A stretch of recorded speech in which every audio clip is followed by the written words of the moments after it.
Like and subscribe and click the bell icon to get new video updates. Brisbane City Council Airbnb rate hike draws mixed responses during housing crisis. Brisbane City Council has been accused of taking a short-sighted approach to the housing crisis and for failing to draw from modelling. Lord Mayor Adrian Schrinner announced in the budget on Wednesday the council would slap an extra 50% on top of rates bills for properties that were rented as short-term accommodation on sites like Airbnb and Stayz. The new policy was designed to force more homeowners to return their properties to the general rental market.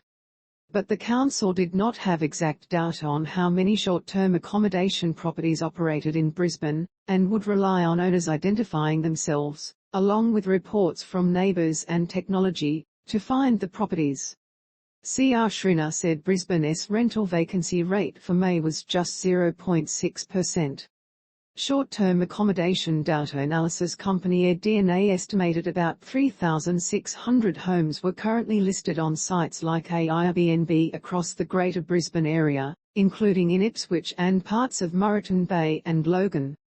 Read more. But University of Queensland researcher and economic and urban geographer Dr Thomas Sigler said fairly high premium Airbnb properties would easily cover a potential increase in rates of between $500 and $1,000. That would not be a deterrent to hosts, he said. More importantly, we are talking about a small number of dwellings, as less than 2% of Brisbane dwellings are listed on Airbnb. The difficulty in enforcing this is the fact the majority of units are only rented part-time, so would this be calculated pro rata? Dr Sigler also said a key component of Brisbane's successful bid for the 2032 Olympic Games was ensuring the city had capacity to host large numbers of visitors. We calculated this at 80,000 in Brisbane, including from Noosa to the Tweed, he said. The more immediate impact is a potential shortage of hotel rooms deterring visitors from medium stays in Brisbane. Calls to lift ban on townhouses instead. Queensland Council of Social Service Chief Executive Aimee McVeigh did not believe the extra financial penalty would deter Airbnb. She said reversing the council's 2020 ban on townhouse and apartment developments in low-density areas, including inner city suburbs like Paddington and Ashgrove, and working with the state government to implement mandates for new developments to include social and affordable housing quotas, would make a bigger difference to the housing crisis. I think it's really good to see the Lord Mayor acknowledge the squeeze in the rental market in Brisbane, Ms McVeigh said. It is really important local government has robust housing policies, but if we look at this closely, what it really means is that those investors would pay about an extra $10 a week to list their homes on Airbnb.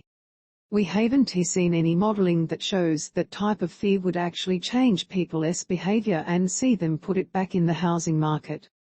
There is no data on how many of these properties exist, or how big a problem this is. With 50,000 people on the social housing register, Ms McVeigh said all governments needed to look at a variety of policies, but this one wouldn't get into the arena.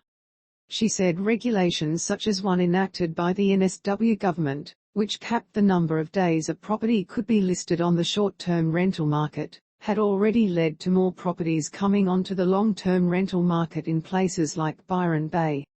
More investigation required. Real Estate Institute of Queensland's REIQ Chief Executive Officer Antonia Mercorella had a mixed reaction.